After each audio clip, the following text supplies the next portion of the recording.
Morning everyone, my name is Richard Andrews. I'm head of Murray House School of Education and Sport. It's a great honour for me to help to launch RIGEN this morning. That's the Race and Inclusivity Global Education Network. Grew out of series which we had before, CERES, but it's wonderful that we continue this commitment to race equality and other aspects of inclusivity. I want to thank Labake Fakunle, Melis Kustacha, Jingyi Lee as the leaders of this for the work they've done in bringing us to this point. And they've got every support from the school and the university in this regard. I really like the fact that we're driving it from our basic values of respect, tolerance, and indeed, not just tolerance, but active intercultural, interracial engagement. And that's so important that we don't just passively engage with this field, but we do so actively. I understand race as a social construct, and that's the kind of driving ideological notion behind RIGEN.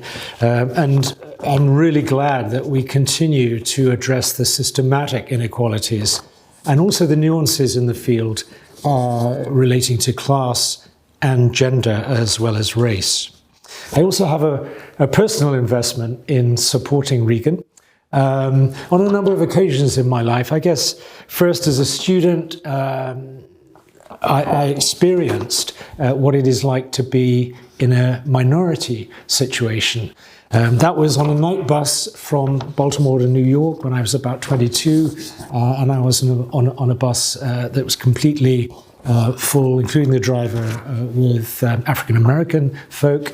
And I was the butt of sort of jokes and sort of slightly edgy by the time we were edging toward New York. But it was it was an insight for me as to what it feels. It wasn't anything like the way, of course, Black people have felt in America or in other countries. But at least it was a little insight for me.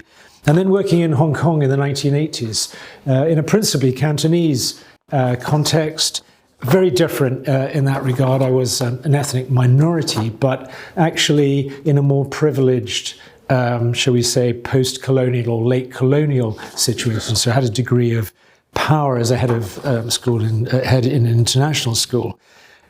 Nevertheless, it's made me throughout my life want to bring up our children, my wife and our children, also grandchildren, with an understanding and an energy and a commitment to making things better wherever we can.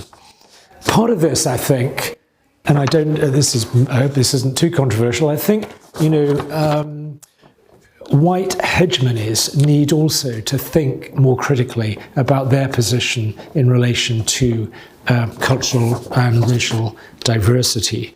I'm always disappointed when I see the census, and fill it out, and it has sort of a category white British, but then that seems such a sort of broad category, and then you have a much more detailed, quite appropriately, I think, hybrid and other kinds of ethnic and racial categories.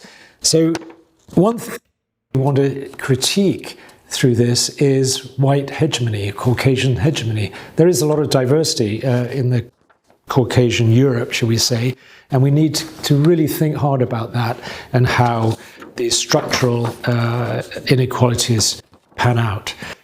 I'm also concerned, we're trying very hard in Scotland to diversify the teaching provision, and I'm sort of disappointed that I haven't been able to go further in working, as colleagues and I have worked very hard on the inclusion of more Black and minority ethnic teachers in the teaching workforce.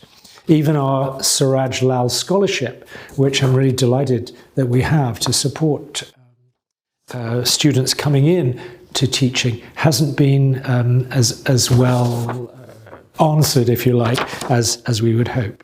So I hope those few comments have indicated my understanding, my support for RIGEN. It's really important that we have it in the school, in the university. I give every thanks and every bit of support I can to the leaders and everyone involved in it. And I look forward to continuing debates and action in this field to make the world a better place for all races, all ethnicities, and all people from different cultures. Thank you.